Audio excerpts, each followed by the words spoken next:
할렐루야. 오늘도 좋은 아침입니다.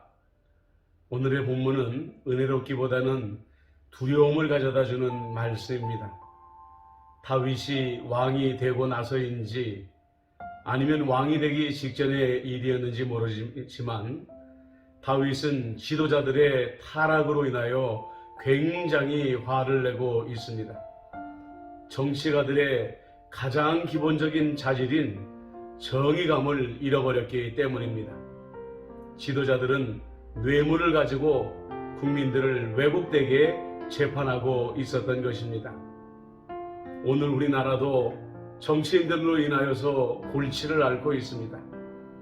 저마다 정치인들마다 정의를 외치고 있지만 어느 국민들에게도 진실되게 와닿는 경우가 별로 없는 것이죠. 오늘 성경을 보면 이런 지도자들이 하나님께 받아야 될 아주 두려운 심판들이 기록이 되어져 있습니다. 그러니까 차라리 그런 자리에 나가지 않는 게 낫지 않을까 생각될 정도라는 거죠. 이제 우리는 이 말씀을 우리에게 가져와 봐야 됩니다. 우리는 이미 하나님 앞에 왕 같은 제사장이라는 소중한 직분을 받았습니다.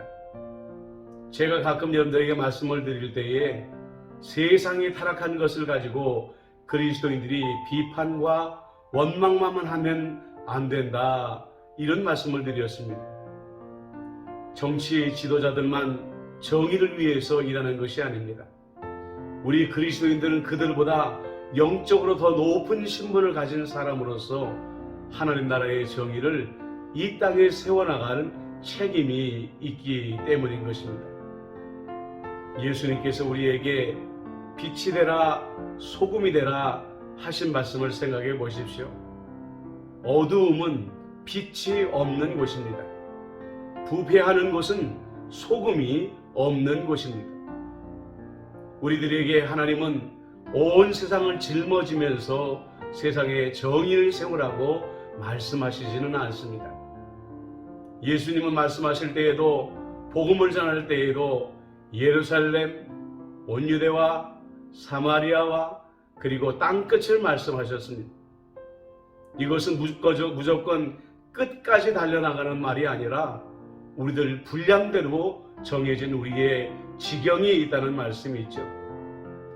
우리의 지경에서 하나님의 공의를 세워나가는 것, 그것이 바로 왕같은 제사장으로서의 우리가 감당해야 될 책임이라는 것입니다.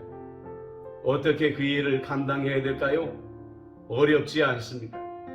오늘 우리가 잠시 묵상한 하나님의 말씀을 내 삶으로 가져와 보는 것입니다. 그것으로 우리는 이 땅에 왕같은 제사장으로서의 직분을 잘 감당할 수 있게 되는 것이죠. 여러분, 미래의 정의를 정치인들의 손에 맡겨놓지 마십시오. 미래의 정의는 그리스도인들에게 달려 있습니다. 바로 우리 자신에게 달려 있다는 것을 잊지 마시기를 바랍니다. 기도드리겠습니다. 좋으신 아버지 하나님, 세상은 부패하고 썩어가고 있습니다. 지도자들은 정의를 말하지만 자기의 이익을 위해서는 온갖 불의한 일들을 반복하고 있습니다. 우리가 이 세상을 비판만 하지 말게 해주시고 왕같은 제사장으로서 오늘 내가 감당해야 될 정의는 무엇인지 생각하며 살게 하여 주옵소서.